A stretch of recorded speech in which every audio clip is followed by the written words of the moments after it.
මේ අපි යන්නේ මිහින්තලේ මේ දවස්වල සෙනග අඩුයි මේ ජනවාරි හින්දා මේ වගේ පරි කීපයක් නැගලා තමයි මම පන්සලට යන්න ඕනේ අපි බලමු ගිහින් කොහොමද කියලා මගේත් මේ ෆස්ට් ටයිම්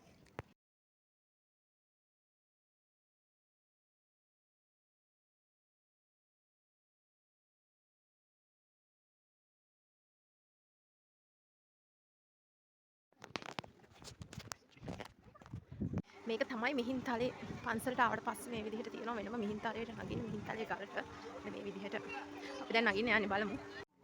ඇත්තටම කිව්වොත් මිහින්තලේ තියෙන්නේ පඩි නෙවෙයි තනිකර ගල තියෙන්නේ. ගලේ තමයි එන්න තියෙන්නේ. චූටි චූටි පඩි දෙක තුනක් තනින් තන තියෙන්නේ. ඇත්තටම හරිම ලස්සනයි. ඒ චුට්ටක් විතර මහන්සි. මම බටේක එළිය තමයි එන්න තියෙන්නේ. පඩි ඇත්තටම නැහැ. ඉතින් උඩට යන්න තියෙන්නේ කොහොම? අපි බලමු තව චුට්ටක් මට ඉස්සරහට යන්න තියෙනවා. අපි බලමු මේ තියෙන view එක. මෙහෙම උඩට නැග්ගම මෙතන සාමාන්‍ය 20ක් විතර හිටියම මේ උඩ ආරාධනා ගාල මේ ෆුල් වෙනවා. මෙතන මේ ඇත්තටම ගොඩක් මහන්සිය හරිම බය හිතෙනවා දැක්කම. එනකොට හරිම view එක හරිම ලස්සනයි.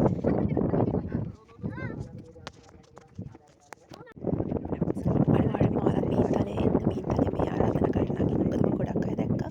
මේක මේ නගින්න ගොඩක් අය නවතිනවා. එනකොට ඔයාලා අනිවාර්යයෙන්ම නගින්න මේ එක අත්දැකීමක් කරගන්න ජීවිතේට ඒක හරිම ලස්සන එක්ස්පීරියන්ස් එකක්. යන්න නගින්න.